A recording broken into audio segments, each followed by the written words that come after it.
There's one other thing I want to talk about to feel complete today and feel like there's nothing else I want to talk about tomorrow until I think of something else I want to talk about.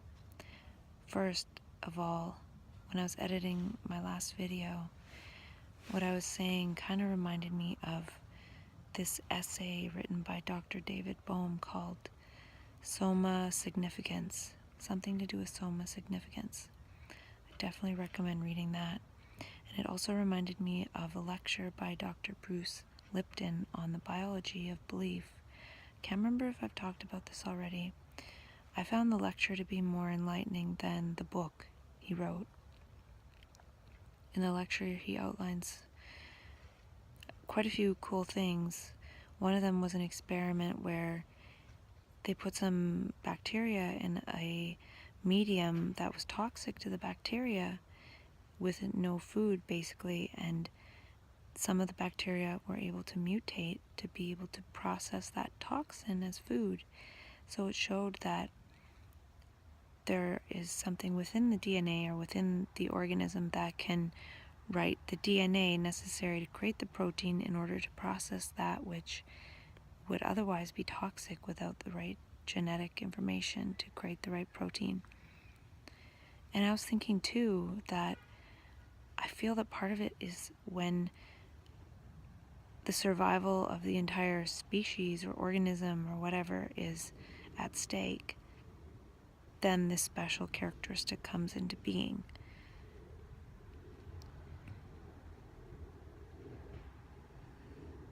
I feel like the whole of humanity, thought is becoming toxic to humanity.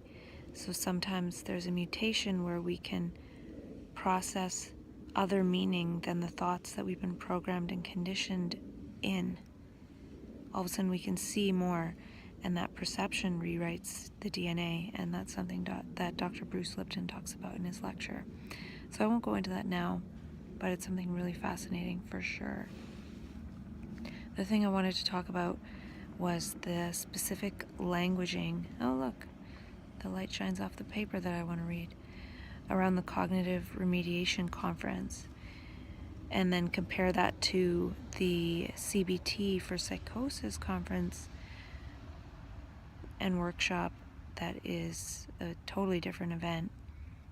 And the cognitive remediation description says, people living with schizophrenia and other psychotic disorders often develop profound and disabling cognitive deficits, even more than positive or negative symptoms. Cognitive deficits can impair daily functioning and are a major factor in chronic disability and unemployment. However, in recent years, a variety of evidence-based cognitive remediation programs have been developed to help people who have lost cognitive abilities because of psychiatric illnesses. They blame it on the psychiatric illness. While widely implemented in other countries, Canada is just beginning to recognize the extent of the problem related to cognitive losses and the kinds of resources that we could make available to people. Cognitive remediation programs are not replacements for the medications that people with psychotic disorders usually need. Instead, cognitive remediation programs serve as an additional treatment to be used along with medication. Medications impact psychotic symptoms, while cognitive remediation programs focus on the cognitive losses that are frequently a part of these illnesses. This conference will describe the kind of cognitive losses that frequently occur and discuss a variety of evidence-based cognitive remediation programs. So I'm curious how they know that the cognitive losses are due to an illness, a mental illness, and not the medication. Whereas the studies that show the difference in cognitive losses of people taking meds and not taking these meds. And the other thing I wanted to read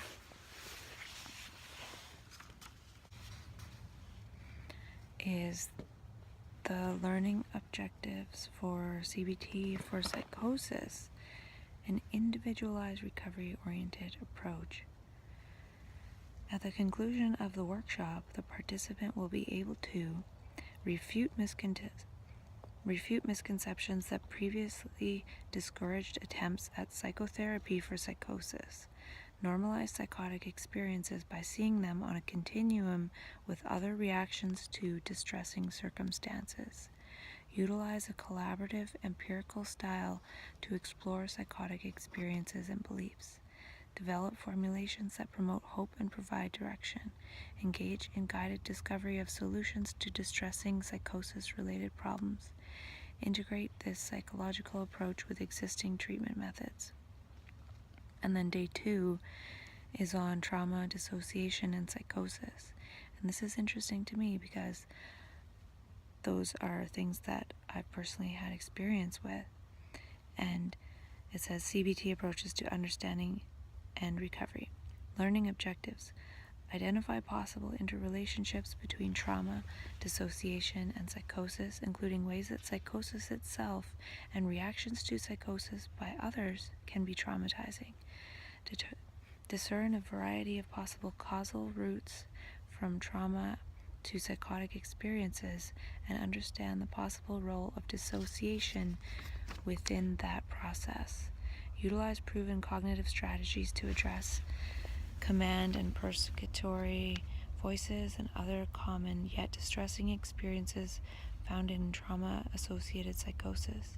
Integrate CBT for psychosis with other trauma therapies to effectively treat clients who have experienced both trauma and psychosis. Assist clients in developing coherent and compassionate stories of trauma and recovery, which provide a positive alternative to both fragmented psychotic stories and the helplessness-induced mental illness stories. And the man who's leading this workshop's name is Ron Unger, and I looked at his website, recoveryfromschizophrenia.org, and it's really good, actually. I don't really want to go through the whole thing, but he criticizes the whole notion of one can have a good quality of life with proper treatment. He emphasizes that there's a possibility of full recovery, and that's what I'm going for. I don't even like the word recovery. Full rediscovery and recreation of my life along my original life-body trajectory that I was on the path of before I fell into the trap of the hypnotic mental illness story. So this guy, Ron Unger, who's doing this conference in early November, I'm excited to hear him speak and hear about him and maybe meet him and talk to him. I'm pretty sure he knows Dr. Fisher, who I took ECPR with, because he mentions him on his blog and mentions how Dr. Fisher has had a full recovery from schizophrenia. So, yeah, I just wanted to talk about that now so I don't have to think about it tomorrow on my official 1-year anniversary of talking to myself.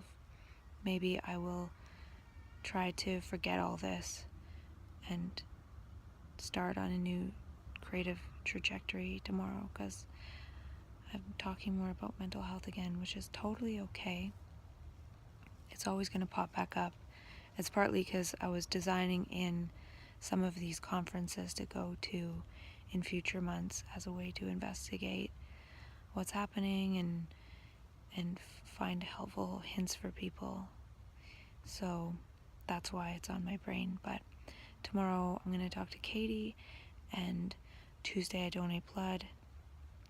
Wednesday there's a cool conference call by that guy who created the Pachamama Alliance, and then I might go to this women's group meeting who they do good work in the community, and then off to the island to my retreat.